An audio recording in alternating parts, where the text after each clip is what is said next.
જૂનાગઢના ભેસાણના રાણપુર ગામની ઉબેણ નદીમાં નર્મદા પાણીની પાઇપલાઇન ખુલ્લી હાલતમાં. પાણી પુરવઠા બોર્ડની ઘોર બેદરકારી સામે આવી છે. જૂનાગઢના ભેસાણના રાણપુર અને મેંદપરા ગામ, સોનરખ નદી અને રાણપુર ગામની નદીમાં દાટેલ પીવાના પાણીની નર્મદા પાઇપલાઇન છેલ્લા 1 વર્ષની આસપાસથી ખુલ્લી પડી છે, જે રોડની નજીક છે અને પાણી પુરવઠા બોર્ડના અધિકારીઓ નીકળતા હોય છે, પરંતુ કોઈ ધ્યાને લેતું નથી. રાણપુરના જાગૃત પૂર્વ સરપંચ રવજી ઉંધાણે રજૂઆત કરેલ, પણ આ સરકારમાં કોઈ અધિકારી ધ્યાને લેતું નથી તેવી અનેક રજૂઆતો કલેક્ટરમાં કરેલ છે, પરંતુ કોઈ ધ્યાન આપતું નથી અને પ્રજાના પરસેવાના પૈસાનો ગેરઉપયોગ થાય છે. હવે ગણતરીના દિવસોમાં ચોમાસાની શરૂઆત થવાની છે, ત્યારે આ તંત્ર ક્યારે જાગશે કે જ્યારે નદીમાં પૂર આવશે ત્યારે રિપેર કરવામાં આવશે?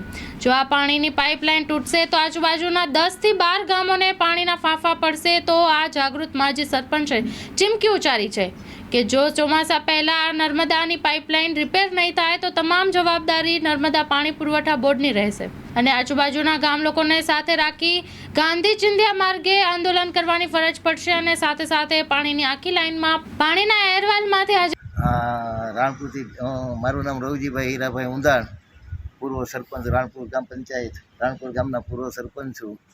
અમે અવારનવાર ભેસાણ તરફ આવતા હોઈએ ત્યારે પાણી પુરવઠા બોર્ડવાળાની ઘણી લાઈનો ખુલ્લી પડી છે અને આ પાણી પુરવઠાની લાઈન છે એ પાટલા સુધી અનેક જગ્યાએ તૂટેલી છે. ચોમાસાનો પીરિયડ નજીક હોય ને આ લાઈનોનો શાંતા નથી કોઈ, તો કાલ સવારે પાણીના પ્રશ્નો જટિલ બનશે. અતિ વરસાદને હિસાબે નદીઓમાં પૂર આવવાથી પાઇપલાઇન તણાઈ જાય. તંત્રને બધાને ખબર છે, જાણી બૂજી અને અનેકવાર નીકળે છે. તંત્રને બધુંય દેખાય છે, તો આપણા સરકારના પૈસા ખોટી રીતે વેડફવાનું આખું વ્યવસ્થિત કારસ્તાન ચાલતું હોય એવું લાગે છે. શું કોન્ટ્રાક્ટરોને નથી ખબર? શું એના ઉપલા અધિકારી પાણી પુરવઠા બોર્ડને નથી ખબર? બધા કાયમ માટે નીકળે છે, બધા જોવે છે, છતાંય આંખ આડા કાન કરે છે. અને આવી તેમ પાણીના પ્રશ્નોમાં અત્યારે ઉનાળો હોય અને પૂરતું પાણી પણ નથી મળતું, તો આવી પાઇપલાઇનને જો સાંધવામાં આવે તો પૂરું પાણી તો મળે જનતાને. આગળની કાર્યવાહીમાં તો પછી ગાંધી ચિંધ્યા માર્ગે આંદોલન કરવું પડે અમારે.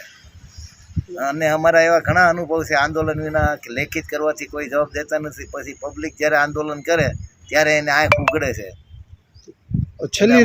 અમારે છેલ્લે ના છૂટકે આંદોલન કરવું પડે, એ ન થાય અને એની પહેલાં તંત્ર સમજીને આ બધું રિપેર કરી નાખે તો વધુ સારું. તંત્રને શું કહેશો તમે? તંત્રને તમે ઘણી વાર કહીને થાકી જાય, પણ કોઈ તંત્ર દરેક ડિપાર્ટમેન્ટમાં કોઈ તંત્ર સંભાળતું નથી.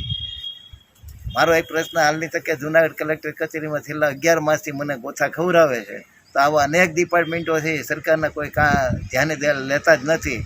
પાણી પુરવઠા બોર્ડ હોય કે કલેક્ટર કચેરી હોય કે માર્ગ અને મકાન વિભાગ હોય કે પછી આરોગ્ય વિભાગ હોય, આવા ઘણા અનુભવો બોલે છે.